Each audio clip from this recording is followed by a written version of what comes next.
Confessions of a Dunmer Skooma Eater. Nothing is more revolting to Dunmer feeling than the sorry spectacle of another Dunmer enslaved by that derivative moon sugar known as skooma. And nothing is less appetizing than listening to the pathetic tales of humiliation and degradation associated with a victim of this addictive drug. Why, then, do I force myself upon you with this extended and detailed account of my sins and sorrows? Because I hope that by telling my tale, the hope of redemption from this sorry state shall be more widely known, and because I hope that others who have also fallen into the sorry state of skooma addiction may therefore hear of my story, of how I fell into despair, and how I once again found myself and freed myself from my own self-imposed chains.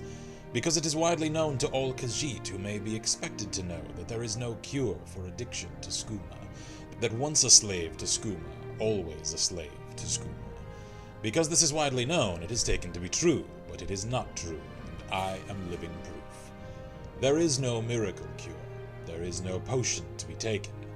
There is no magical incantation which frees you from the thrill of skooma running through your blood. But it is through the understanding of that thrill, and the acceptance of the lust within oneself for that thrill, and the casting aside of the shame that the thrill-seeker feels when he cannot set aside what becomes in the end his only comfort and pleasure. It is through this knowledge and understanding that the victim comes to the place where choices may be made, where despair and hope may be separated.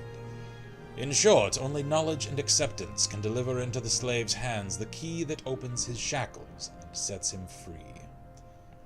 The narrative of Tilsa Sendas's tale carries the reader through the stages of early infatuation, ecstatic obsession, and profound degradation of her addiction, and in the course of the story, she subtly enables the reader to discover that the hopelessness of the addict comes from the addict's own unconscious assumption that only a helpless and foolish person could become addicted to skooma, and that, consequently, no such helpless and foolish person could ever achieve the admittedly difficult task of renouncing, once tasted, the exquisite delights of the skooma.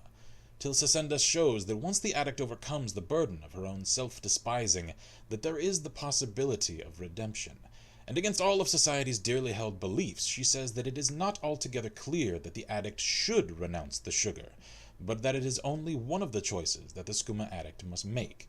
Tilsa Sendas's casual proposition that skooma addiction is not necessarily a sign of moral and personal weakness is essential to her thesis that a cure is possible, but it has not endeared her or her book to the upright and conservative elements of Dunmer society.